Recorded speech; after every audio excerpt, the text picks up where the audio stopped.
You gotta get yourself together. You got stuck in a moment, and now you can't get out of it.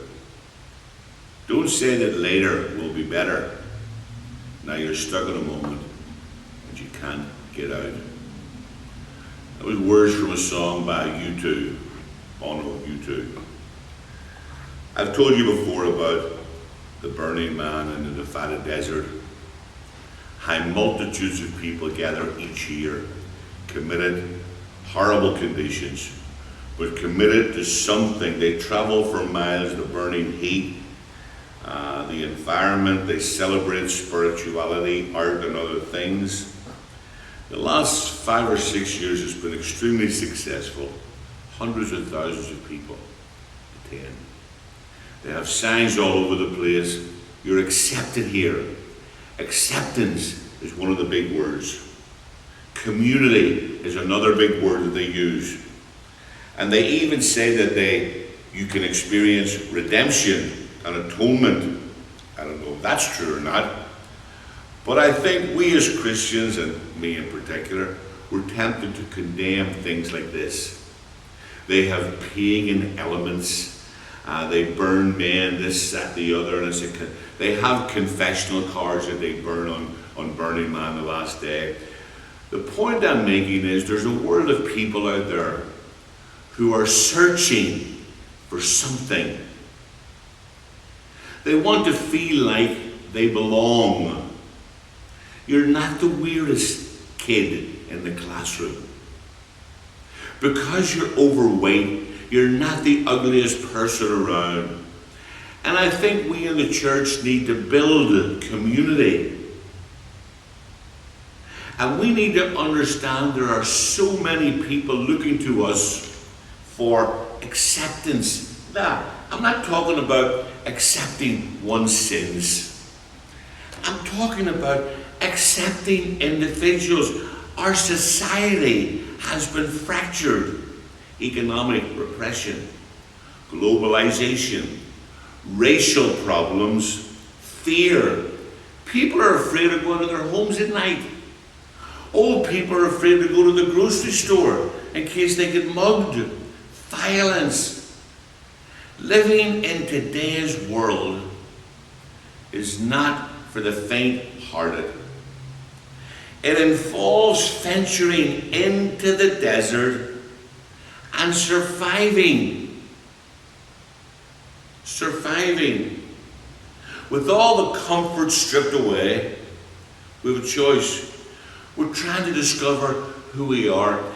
I take the view that the transformative power of the gospel of Jesus Christ is greater than anything that they offer in the Nevada desert. But I have to admit, we need to get back to what's important.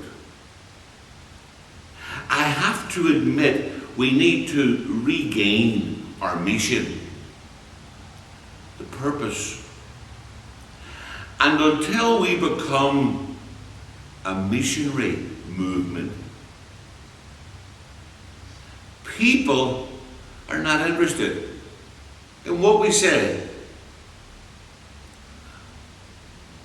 Albert Einstein, one of the world's great thinkers, he says the kind of thinking that will solve the world's problems will be of a different order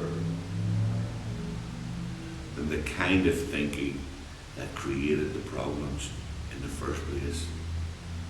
It's not a play on words.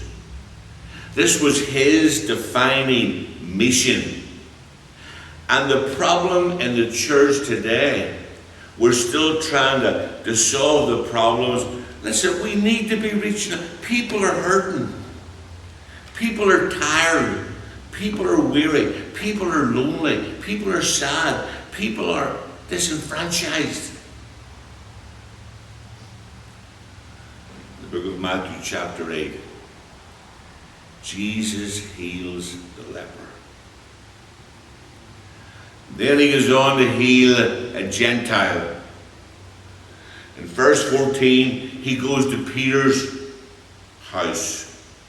and he heals all kinds of diseases, and the crowds begin to follow. They wanted to be part of this group without giving much thought as to what they were getting into. But they wanted to be part of the group.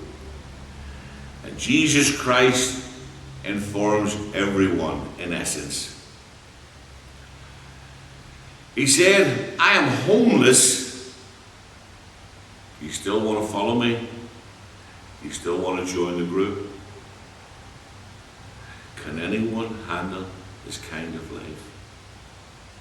We need to 2016, we need to reevaluate what's important. Many things are going to have to take a back seat in view of the kingdom of God. Maybe some of my comforts, maybe my own possessions, my family and friends. It's not about your comfort. It's not about my happiness. It's about my faith. And the faith that breeds commitment. It's the commitment to Jesus Christ and his kingdom. I look forward to striving to build the kingdom 2016. But it's going to take radical commitment. It's going to take dedication. May God bless each of you today. Have a wonderful week.